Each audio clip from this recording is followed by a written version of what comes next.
Olá! Hoje é o primeiro dia da nossa maratona de Páscoa e, nesse primeiro dia, eu li totalmente, do início ao fim, As Testemunhas Rebeldes, do Jorge Simenon, uma aventura do comissário Maigret. E é bem fácil de ler, geralmente é, né, o Simenon. E as Testemunhas Rebeldes são aquelas pessoas que fazem parte, né, da família na qual houve o crime, e a gente percebe claramente, e o Maigret tem uma grande dificuldade de conseguir extrair alguma coisa deles, porque parece que eles estão assim formando uma espécie de frente de conspiração do silêncio, né? Eles falam o mínimo possível, eles são chamados como testemunhas, já que foi um dos parentes que morreu dentro daquela casa onde todos estavam, mas imediatamente eles mandam chamar o advogado, né? Então tem aquela coisa assim claramente suspeita, mas você não sabe o que é. Só aos pouquinhos é que a gente vai descobrindo. É bem fácil de ler, tem uma fonte até muito boa.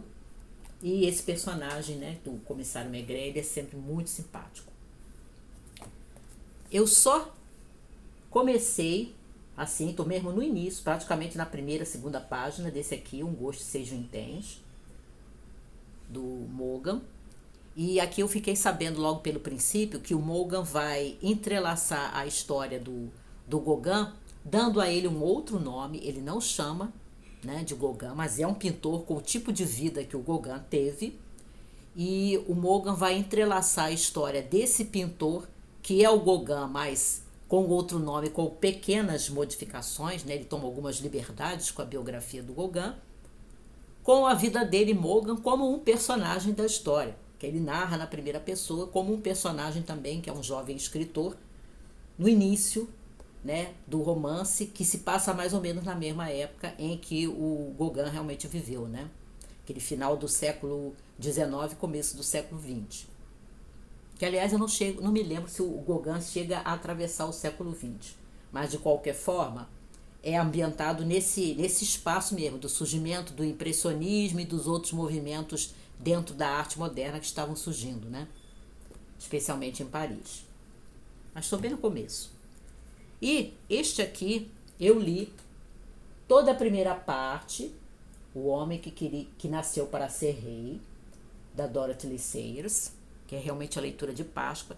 Toda a primeira parte, que é uma introdução feita pela própria Dorothy Lee Sayers, que apesar de extensa, ela é bem importante. Eu diria para quem tem um livro que não pule, porque é muito interessante essa introdução que a Dorothy faz, inclusive contando algumas das primeiras reações que esse ciclo de peças recebeu, né? Que foi um ciclo de peças feitas para a rádio, né? Que se passou na época da guerra, em 1943, ou um pouquinho antes. O livro parece que foi publicado em 43, com as 12 peças. São peças que começam desde o nascimento de Cristo até a ressurreição, né? Cobrem, por essas 12 peças, os vários episódios dos evangelhos, conforme a gente conhece. Mas, como a própria Sayers observa, justamente para amarrar muito bem os episódios, porque isso aqui é como se fossem pequenos dramas, né? É teatro, ainda que teatro radiofônico.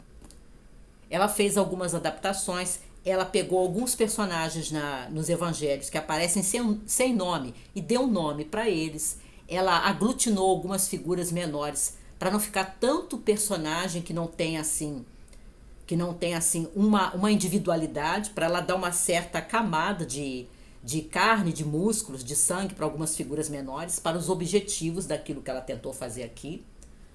E eu li a primeira peça, eu achei assim excelente. E eu estou com muita impressão de que as próximas vão ser tão boas ou até melhores do que essa primeira. Estou gostando muito mesmo. E é um bom exemplo, a gente lendo especialmente a introdução, de como a Dorothy Lee Sayers estava na mesma linha do C.S. Lewis, quanto a gente poder dizer com segurança que ela era, como Lewis, uma teóloga leiga. Muito bacana mesmo.